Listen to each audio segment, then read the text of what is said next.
everyone, welcome back to my channel. Ngasi na uchagadoriba video si yamna budi daily adubu aionda aigi friends sing amadi aigi ichan sing na request torpa video macha amani aina samjagadoriba si mayam ko webinars. Perhaps among the first step oina lash curler sina pa si hana kungkharan jage.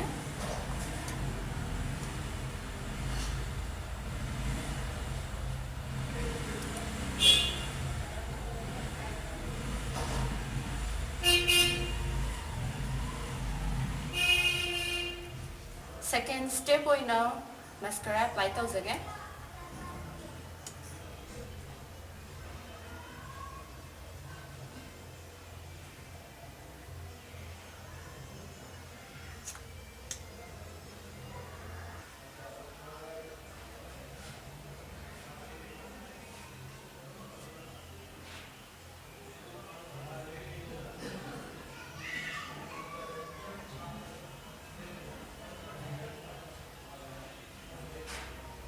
Sise eyelashes hapnabagi applicator ni aduga sisna pafoi ni ani sig manungda adum comfortable oiba ama ekta dum sizinaba yai aisu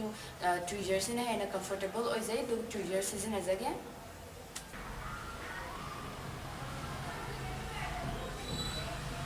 Tweezer ki maning sida glue khara lopiraba matungda hozik pagi bakhong sida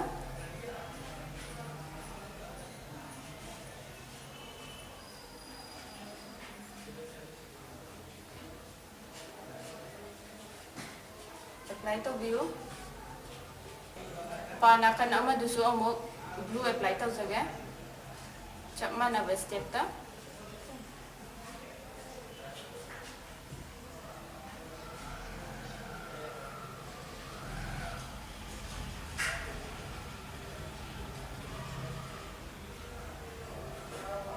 pada glue table orba matungda pakoizina sumaina chapiraba matungda mayai orapna chapiu pa hapa matamda ngakse sumaina khara nongkhapiraba matungda mitse makha oirapne engbiu mingchenje sumaina thambiu makha oirapna adugi matungda pa hapiu mit me da hana thambiu adugi matungda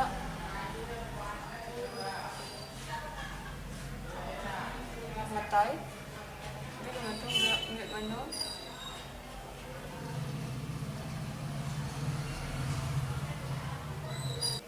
aduga matungda papasina mo asengba paduga aduga sigi pa ahapasiga napsanahanbiu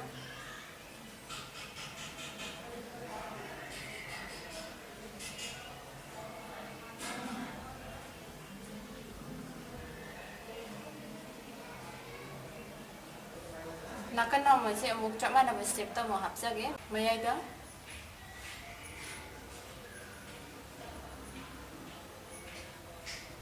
second matai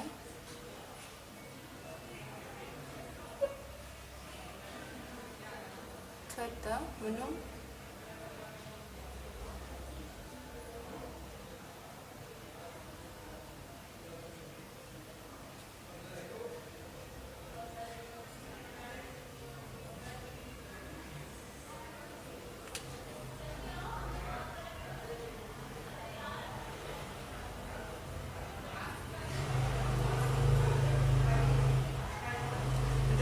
adugi matungda papasina pa asengbaga pa ahapasiga ani jeng jaksina view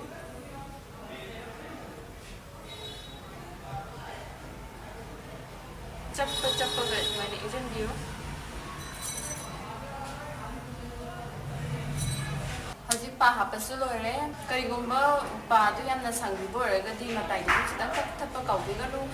ai video yang dibagi damak mayam bathaga chari mathang da su phajaba kana video mayam ama putokpa ngamba oizage karigumba ai channel ga subscribe tawjuba gadi subscribe tabiba kawigano amasong like comment ama di share tabiba su kawigano mathang video da amung thainarase bye.